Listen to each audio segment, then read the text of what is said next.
gracias a Dios por todo lo que hasta aquí ha acontecido. Hemos podido gozarnos en la presencia de Dios, hemos podido alabarle, hemos podido adorarle, pero ahora seguiremos adorándole a través de la exposición de las Escrituras.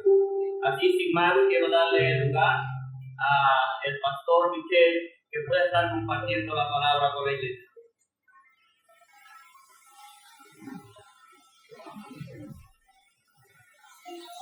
Dios te bendiga, hermano. Qué gusto, ¿verdad? Poder estar aquí otra vez, aquí juntos en este tiempo. Gracias a esta iglesia, gracias por la invitación. Muchas felicidades. ¿Cuántos años? 22.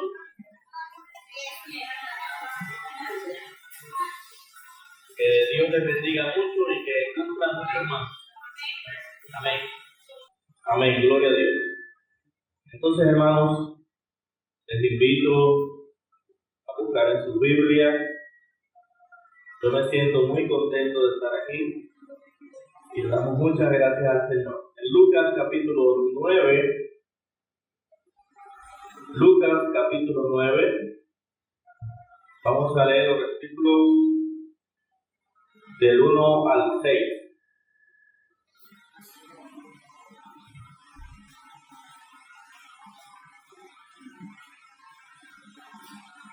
Amén, hermanos. Nos ponemos en pie para leer. Dice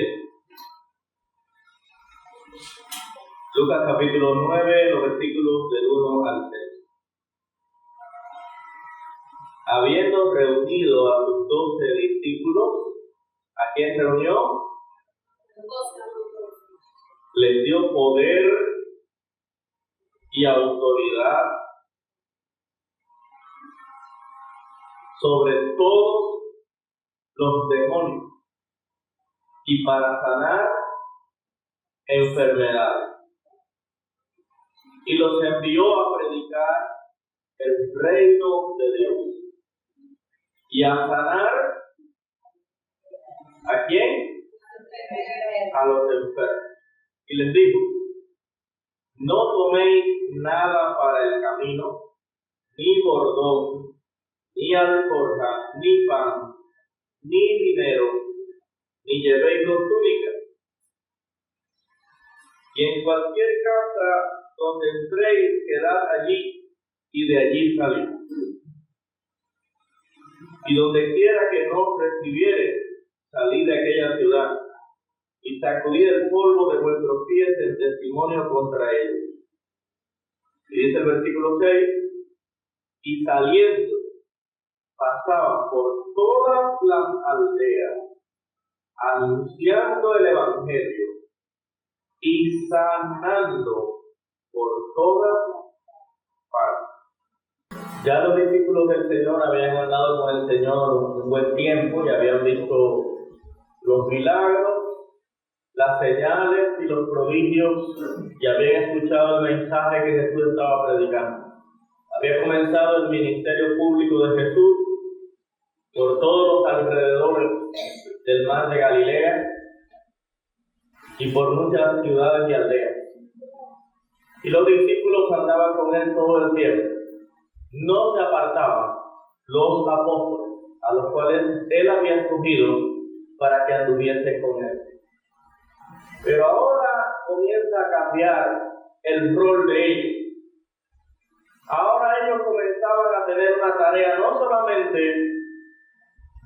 de seguir a Jesús, sino que él ahora los reúne para que puedan anunciar. Como que durante el tiempo, y todavía ellos continuaban aprendiendo. O sea, no significa que ellos dejaran de aprender del Señor. Todo el tiempo aprendiendo. ¿Cuántos creen que todo el tiempo tenemos que estar aprendiendo? Pero parece que ya habían llegado a cierta estatura, también la necesidad del momento. El Señor sabe todas las cosas y los envía. Les da estas instrucciones que aparecen en los evangelios. Y entre otras cosas eran para anunciar el reino de Dios, para anunciar el evangelio. De todos los mensajes que en el mundo se puedan escuchar, el más importante es el mensaje del Evangelio. De todas las noticias que usted puede escuchar, la más hermosa noticia es la noticia de que Cristo vino a salvarnos. Como dicen los ángeles cuando Jesús nace, gloria a Dios en las alturas y en la tierra paz, buena voluntad para con nosotros. Amén, hermano. Así que esas personas que estaban atravesando momentos difíciles en sus vidas, pobres, necesitados, enfermos, desvalidos, y todas las personas cautivas por Satanás, y sobre todo por el engaño y la mentira del mundo y por la religiosidad de la época, ahora comienza a abrirse paso en medio de los pueblos y de las aldeas. Se comienza a multiplicar la expansión del Evangelio cuando Jesús envía a los apóstoles. Amén, hermano. ¿Alguno de los que está aquí ha predicado el Evangelio a otra persona? El Señor te envía a predicar. ¿Cuánto dicen el Señor nos ha enviado a predicar? Cuando nos decía la hermana acerca de la historia de cuando vinieron aquí unos siervos del Señor para tener en este lugar una célula después de una misión, es que comenzó en todo este reparto, en este barrio, en esta zona, ya como iglesia, ya como un punto de predicación para que el Evangelio se expandiera cada día más. Jesús dice, y será predicado el Evangelio del Reino para testimonio en todas las naciones. Amén. Ahora, había una señal de impacto o unas señales de impacto mientras ellos predicaban. No era, fíjense algo, hermano, no era solo que ellos predicaban el Evangelio y nada más. De conjunto con la predicación del Evangelio, habían entonces señales y prodigios. Es lo que me dice el texto. ¿Lo ven ahí? Dice el versículo 1, les dio, ¿qué les dio? Poder y autoridad. Gloria a Dios. Aleluya. Les dio poder. Repita conmigo, les dio poder. Les dio poder Y autoridad. Sobre todos los demonios y sobre las enfermedades. Cuando nosotros leemos este mismo pasaje paralelo en Mateo, ¿saben lo que dice? Jesús les orienta: sanen enfermos, limpien leprosos, resuciten muertos, echen fuera demonios, hagan milagros y prodigios en mi nombre. ¿Usted se imagina qué clase de señales de impacto es esta? Usted puede imaginar quizás Pedro y Juan, aparecen en Hechos, que andaban juntos. Pedro y Juan van por un camino porque ellos se organizaron en dúos. Y entonces tomaron un rumbo por este camino, unos, otros por otro camino, otros dos, y así. Donde llegaban a la aldea, miraban alrededor: venimos a anunciar el Evangelio, venimos a anunciar el reino de Dios, venimos a anunciar la buena noticia, hemos venido a este lugar. Y dice que la casa donde les recibieran, que allí se quedaran y salieran a anunciar el Evangelio. Pero cuando ellos veían a alguien enfermo, por el poder que se manifestaba a través de ellos, esos enfermos eran sanados. Cuando ellos veían un endemoniado, era libertado. Ellos veían un leproso, ¿saben lo que es la lepra? Una enfermedad de la piel mortal en aquella época. Era limpiado. Muertos resucitados. ¿Se imaginan? Los apóstoles llegando a un velorio, llegando a un lugar, a una casa, todo el mundo llorando y de momento pasando y diciendo: no se preocupen, Dios va a hacer un milagro aquí de resurrección. Quizás tocaban al muerto, quizás decían una palabra y se levantaban. Jesús les dijo: resucitad muertos. Por lo tanto, podemos decir que cuando los apóstoles salieron a predicar el Evangelio, no solamente anunciaban la paz, no solamente anunciaban el reino de Dios, no solamente anunciaban la buena noticia del reino, sino que también ellos, de conjunto con el mensaje, este mensaje anuncio era acompañado, ¿por qué? Por milagros, señales y prodigios. ¿Usted está de acuerdo conmigo que era así? Amén. Y quisiera hablarles en esta mañana lo que debe o lo que acompaña el anuncio del Evangelio, lo que debe acompañar la predicación del Evangelio. Pero el Señor nos manda a nosotros también a predicar, ¿sí o no? ¿Verdad? ¿Cuántos se sienten llamados por Dios a predicar? ¿Cuántos se sienten exhortados por el Señor a anunciar el Evangelio? El apóstol Pablo le dice a Timoteo: te encarezco delante de Dios y del Señor Jesucristo, que juzgará a los vivos y a los muertos. ¿Qué le dice? Que prediquen la palabra, que instes a tiempo y fuera de tiempo, redarguye, reprende, exhorta con toda paciencia y doctrina. Y el Señor le dice a sus discípulos: por toda potestad me es dada en el cielo y en la tierra, por tanto id y haced discípulos en todas las naciones, bautizándolos en el nombre del Padre, y del Hijo y del Espíritu Santo, y enseñándoles a que guarden todas las cosas que yo les he mandado. Y le dice una promesa: que yo estoy con ustedes todos los días, hasta el fin del mundo. Así que como el Señor llamó a los apóstoles a predicar, como el Señor llamó a los discípulos, que los llamó y les dijo: ustedes han andado conmigo, ahora vayan. Ahora el Señor también nos manda a todos como iglesia, a todos como siervos del Señor, ¿verdad? Por eso la predicación del Evangelio debe ser una tarea constante en la iglesia. Amén, hermano. Amén. Pero el otro día yo estaba meditando en este pasaje, porque estamos llevando una serie de Lucas en la iglesia,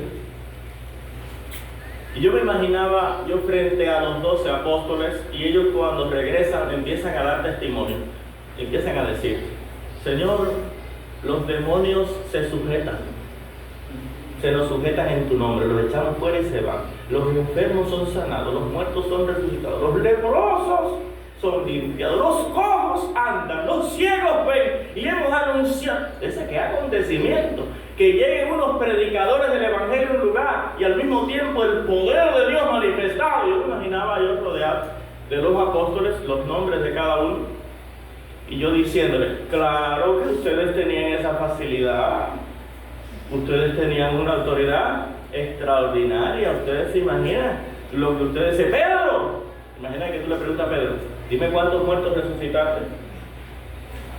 10, 12, 5. Andrés, dime cuántos leprosos limpiaste. De una vez por 40 la misma vez. No, la aldea completa se entregó al Señor. Vinieron las personas. ¿Y yo qué? A mí el Señor me manda también a predicar, pero ¿qué señal de impacto me va a acompañar?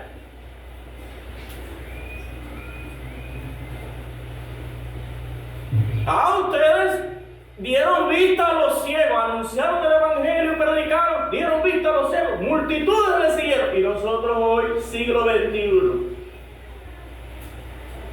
yo creo que Dios hace milagros, ¿verdad? ¿Usted lo cree? Yo creo que Dios hace milagros. Yo creo que Dios hace prodigios. Nosotros creemos en los milagros de Dios. Nosotros creemos en las manifestaciones del poder de Dios. Nosotros creemos que el mismo Dios de la antigüedad es el mismo Dios hoy. Que Jesucristo es el mismo ayer, hoy y por los siglos. Pero claro está, no he conocido en 30 años que llevo en el Evangelio, no he conocido a alguien que haga milagros igual que los apóstoles. Yo lo conozco, usted lo conoce. ¿Ha oído hablar de alguien que haga la misma cantidad de milagros que hicieron los apóstoles? Y alguien me puede decir: no, yo sí conocí a uno por ahí. Dímelo.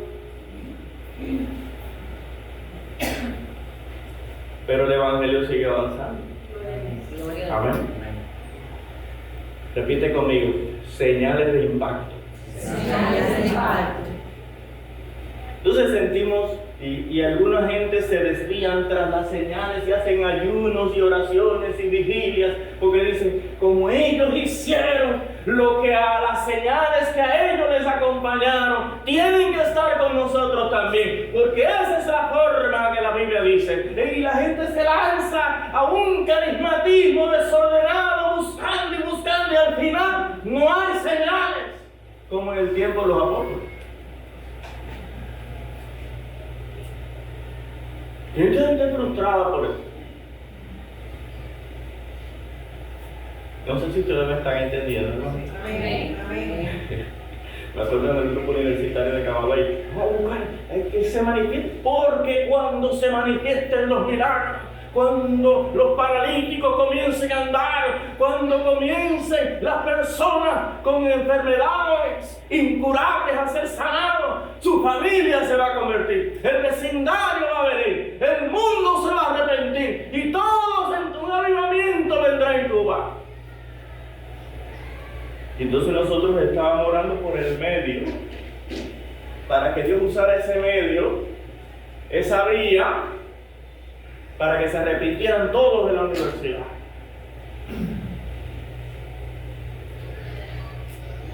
Y mira que hicimos vigilia. Y mira que hicimos ayuno y oración.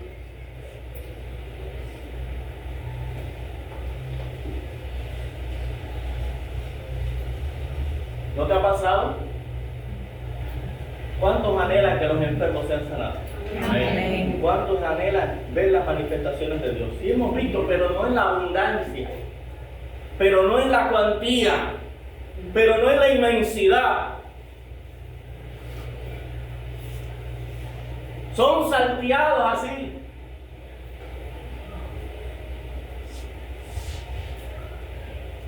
Pero yo quiero decirte que esta mañana algo. Dos señales de impacto que nosotros tenemos como iglesia, como cristianos, que son más trascendentales que todos los milagros. Me pasó con el salmista cuando entró al santuario y dice que entrando en el santuario entendió. Dijo, ahora entiendo. Ahora entiendo. Para que nosotros no nos sintamos menores, ni inferiores, ni que no tenemos poder, ni que no vamos a avanzar. La iglesia ha avanzado, amén. Amén.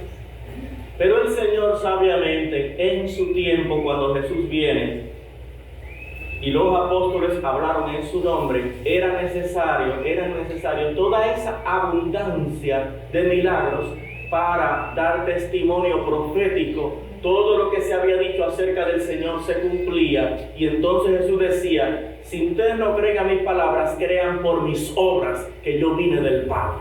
Y por eso dicen, nadie ha hecho las señales que ha hecho este hombre. Nadie ha hablado como este hombre. Y dice el apóstol Juan, terminando el Evangelio, hizo Jesús muchas señales en presencia de sus discípulos, las cuales no están escritas en este libro.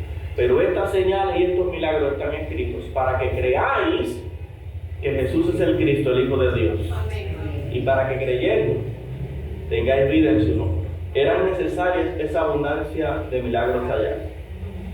Pero cuando usted ve la descripción de ellos, los apóstoles continúan haciendo milagros. Pero cuando hacen el concilio de Jerusalén, algo sucede. Cuando hacen el concilio de Jerusalén, para determinar cómo iban a quedar los gentiles que se convertían dentro de la iglesia, el apóstol Pedro dice, ustedes saben cuando Dios me mandó a predicarle a los gentiles, y el Señor dio una señal dándoles el Espíritu Santo, lo mismo como hizo con nosotros, lo hizo con ellos, porque era necesario abrir la puerta hacia los gentiles del Evangelio. Amén, hermanos. Amén. Y dice Pedro algo extraordinario. Yo quiero que tú tomes esta palabra. Te voy a decir exactamente el texto. Está en Hechos 15:9. Dice el apóstol Pedro, y ninguna diferencia hizo entre nosotros y ellos, purificando por la fe sus corazones. Vamos a leerlo juntos. Y ninguna diferencia hizo entre nosotros y ellos, purificando por la fe sus corazones. ¿De qué milagro me está hablando aquí Pedro? Esas personas gentiles que estaban en la idolatría, en la hechicería, en la fornicación y en el adulterio. Esos que estaban en el robo, en el crimen, en el odio y en la venganza. Esos que estaban en una vida totalmente perdida, hundidos en el fango del pecado. Vino una señal del cielo, el Espíritu cayó sobre ellos.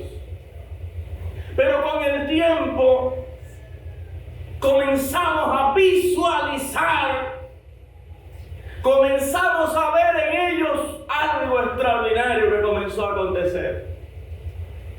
Y es que comenzaron a cambiar como seres humanos. Ya no eran los mismos. Comenzaban a tener amor, comenzaban a tener paz, comenzaban a tener benignidad, comenzaban a perdonar a los que le hacían mal, comenzaban a ser dadivosos unos con otros. Y dice Pedro, el Señor, lo mismo que a nosotros, ha purificado sus corazones, ha santificado sus vidas. Están dando testimonio. Hay un impacto que acompaña a la predicación del Evangelio, que es superior a todo milagro. El buen testimonio de un cristiano. Déjeme decirle, hermano, aunque todos los enfermos del hospital se sanen por usted, porque oren, eso va a tener cierto impacto en la sociedad, claro. Aunque todos los muertos resuciten, aunque todas las personas que usted conoce ciegas porque usted le pase la mano y en nombre de Jesús se sanen, eso va a traer un impacto determinado, es cierto. Pero hay una señal superior a todas esas señales. Hay un milagro más extraordinario que todos esos milagros, y es que su vida cambia. De modo que si alguno está en Cristo, nueva criatura es. Las cosas viejas pasaron. Amén. Amén. Lo que más impactó a mi mamá fue que mi vida cambió. Entonces ella se entregó al Señor. En el día a día. Amén. Amén. Por eso Jesús dice: ¿por qué miras la paja que tiene tu hermano en su ojo y no echas a ver la viga? La paja que tiene tu hermano, lo que quiere decir Cristo es el defecto de tu hermano, el problema, la debilidad, el pecado que tiene tu hermano, el defecto del otro, los errores del otro, las fallas del otro. ¿Por qué estás mirando los errores de los demás? Dice Cristo, y no miras los errores más grandes que tienes tú, y no miras la viga, el tronco, la montaña que tienes en tus ojos, que no te deja ver. Dice el Señor, quita primero, ¿cómo dice el Señor? La viga que está en tu ojo. Vas a ver bien para entonces ayudar a tu hermano. ¿Le interesaba a Jesús la santidad de la gente? ¿O los milagros? ¿Le interesa más a Cristo que tú hagas milagros o que tú vivas en santidad? A ver, dime. No todo el que me dice Señor, Señor entrará en el reino de mi Padre. Muchos me dirán en aquel día: Señor, Señor, en tu nombre echamos fuera demonios. En el día del juicio van a decir: Señor, Señor, en tu nombre echamos fuera demonios, en tu nombre hicimos milagros, en tu nombre resucitamos muertos, en tu nombre sanamos paralíticos, en tu nombre limpiamos leprosos. Y Jesús les dirá: apartaos de mí, hacedores de maldad, nunca os conocí. Ustedes no cambiaron. Y el mayor milagro que yo busco es que la persona cambie. Amén. Y si la persona cambia, aunque no haga ningún milagro, es un milagro viviente. Amén. Que una prostituta cambie. ¡Qué clase de milagro! Que un ladrón deje de robar. ¡Maravilla de Dios! Que un rencorista perdone. Óigame. ¡Qué milagro! ¡Qué clase de milagro! ¡Qué maravilla! ¡Cuánto agrada a a Dios eso. Amén. Amén. Amén. Por eso dice Pablo a Timoteo, mira, hay mucha gente que supo como tú eres joven. ¿Cómo era Timoteo? Mucha gente como tú eres joven, que te tienen en poco. Y le dice Pablo, ninguno tenga en poco tu juventud. Yo te voy a decir la clave, hijo. Sé ejemplo ante los creyentes en palabra, conducta, espíritu, amor, fe y pureza. Sé ejemplo. Déjenme decirle, hermano, el desafío más grande de mi vida es ser ejemplo ante mis hijos, ante mi esposa, ante mis padres, mis suegros y ante los hermanos de la iglesia. Yo me paro a predicar. El Señor nos ha llamado a predicar. Pero el primer requisito de un pastor no es predicar. ¿Cuál es el primer requisito de un pastor? Ser irreprensible. Si no, no puedo predicar. Como dice también Tito 1:16, algunos que profesan conocer a Dios, pero con los hechos lo niegan. ¿Cómo lo niegan? Podrá hacer todos los milagros que quiera, pero con sus hechos niega al Señor. Lo que hace con las manos, lo desbarata con los pies. Así que entonces yo empecé a cambiar mi objetivo, y en vez de estar orando para que Dios me usara en sanar gente, yo empecé a orar, Señor, cambia mi vida. Amén. Que yo no diga más palabras que no te agradan. Que yo mire con amor a toda persona. Que yo no sea egoísta, Señor. Que yo pueda compartir de lo que tú me das. Dame amor, Señor. Como dice la Biblia, el amor de Dios ha sido derramado en nuestros corazones por el Espíritu Santo que nos ha sido dado. Ayúdame, Señor, aunque en mi familia no tuve un ejemplo cristiano imitar, que yo pueda en las Escrituras y por el poder del Espíritu de Dios poder ser yo ejemplo a los demás. Oras para agradar a Dios, oras para ser fiel al Señor. De todas las cosas que generalmente cuando nosotros en la iglesia tenemos un culto de oración o pedimos algún motivo de oración, la gente enseguida busca los motivos de oración por los enfermos. Pero poca gente dice, pastor, yo quiero que ores por mí para que yo sea más sano. O algún hermano que diga, es que yo tengo un enojo, una ira que me domina y maltrato en mi casa. O alguna mujer que diga, yo no he aprendido bien a someterme a mi marido, tengo que oren por mí por eso. Pocas veces oigo esos motivos de oración. O algún joven que diga, o adulto, yo quisiera que Dios me dé dominio propio para no perder tanto tiempo en el teléfono, viendo cosas a veces que no le hagan volver a Dios. Eso deben ser nuestros principales motivos de oración. Agradar al Señor. Amén. Amén. Qué bendición cuando se predica el Evangelio bajo tu testimonio fiel. Bajo una vida cambiada y transformada. Yo les digo a los hermanos siempre, si tú tienes problemas con un vecino, porque los problemas vienen, los problemas a veces vienen solos. Y tú tienes a veces cuando hay una injusticia, hay alguna situación, usted tiene que salir adelante, usted tiene que hablar con una persona y a veces pedirle cuenta a alguien. Pero trate de cuando usted vaya a arreglar un problema, escucha bien, hacerlo de tal manera que tú mantengas tu testimonio para poder predicarle a esa persona el Evangelio. Mientras tú puedas decir y demandar y pedirle cuenta a cualquiera, familiares, vecinos o quien sea, pero tú mantengas tu dominio propio, tú mantengas la cordura para que una vez terminada esa conversación quizás un poco fuerte, mantengas tu testimonio intachable para tener moral, para predicar el Evangelio a esa misma persona.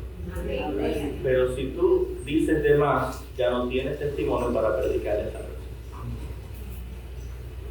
Primera señal extraordinaria que Dios nos ha dado para que anunciemos el Evangelio. Y mientras anunciamos el Evangelio, esta señal milagrosa acompaña el testimonio fiel de cada cristiano.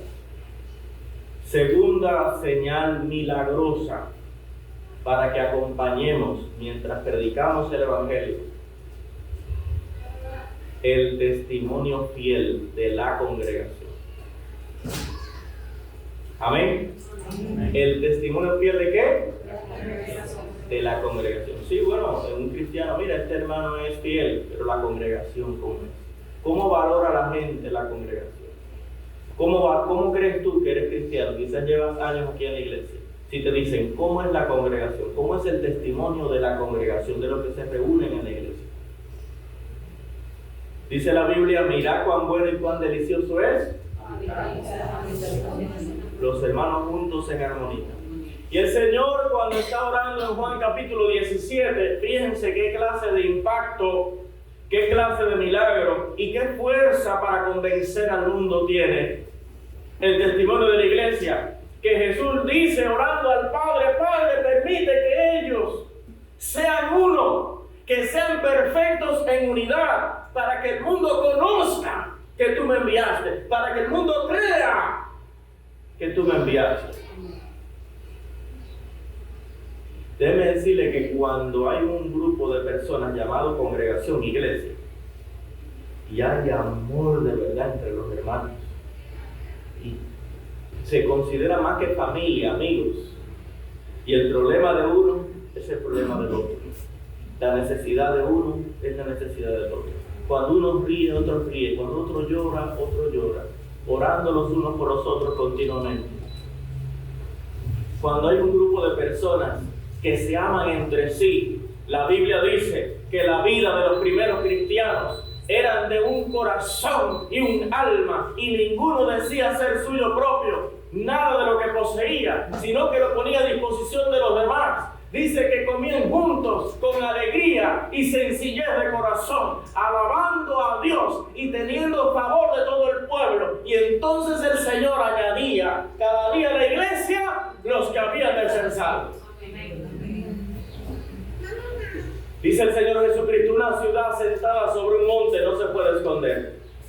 ¿Usted se imagina en un monte, en una explanada, una ciudad? ¿Se podrá esconder esa ciudad? No se puede. Desde todos los lugares se ve la ciudad. El cristiano, la iglesia no se puede esconder. La iglesia está aquí, está en la calle, somos nosotros. Dice Cristo: nadie pone una luz debajo de la cama, debajo del armario, debajo de la mesa. ¿Dónde se pone la luz? La luz se pone arriba. ¿Para qué? Para que alumbre todo. Dice Cristo: así alumbre vuestra luz delante de los hombres, para que vean vuestras buenas obras, para que glorifiquen a Dios, para que conozcan que ustedes son la luz del mundo, la sal de la tierra. Donde hay una congregación que ama a Dios, una congregación generosa, una congregación dispuesta a servirse los unos a los otros, una congregación de gente humilde de corazón, una congregación de donde nadie quiere ser el mejor entre los demás, ni hay competencia de nada. Una congregación que marcha unida, que marcha hacia adelante, vale más que 10,000 millones de milagros. Se lo digo, para Dios vale mucho. Porque seguir la paz con todos, dice la Biblia, y la santidad, sin la cual nadie verá al Señor. El Señor quiere que la iglesia marche unida en amor. Hay un versículo de la Biblia que me gusta mucho, que es Juan 3:16, pero está asociado, yo digo, como de un pájaro las dos alas. Juan 3:16, primera de Juan 3:16. ¿Sabe lo que dice primera de Juan 3:16? En esto consiste el amor, en que Él puso su vida por nosotros. Ah, qué bueno. Qué bueno, ¿verdad? Que Él puso su vida por nosotros, Que yo, siendo pecador, Cristo murió por mis pecados, murió por mí, ahora soy perdonado, soy libre, soy justificado, tengo vida eterna. Qué bueno. Sí, pero el texto dice otra cosa también. Dice, así también ustedes, así también nosotros debemos poner nuestras vidas por nuestros hermanos.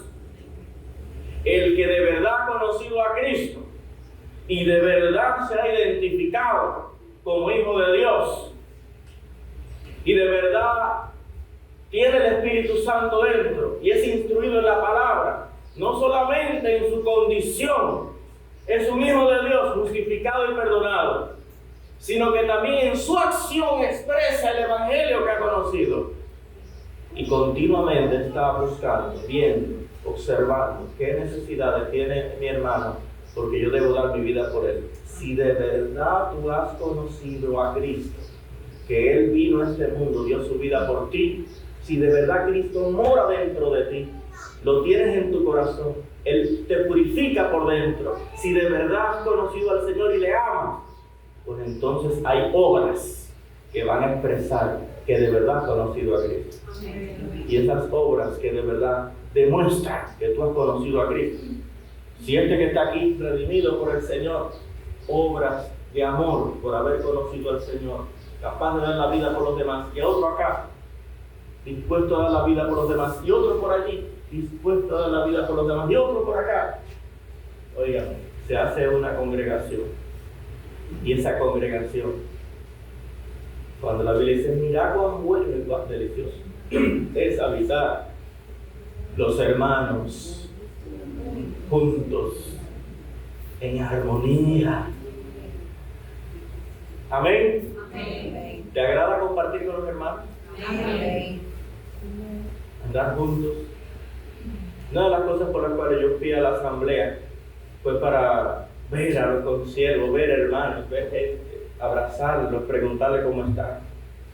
A cada rato voy a las montañas desde que vine. Tuve 10 años en las montañas de Baracoa. Cada rato tengo que ir allá a verlos, a ver cómo están por teléfono, cómo siguen. Somos la familia de Dios, somos el pueblo de Dios. Familia para siempre. Amén. Somos hermanos. Y así unidos como hermanos avanzamos. Oramos por los enfermos. Dios es soberano, Él hace su voluntad.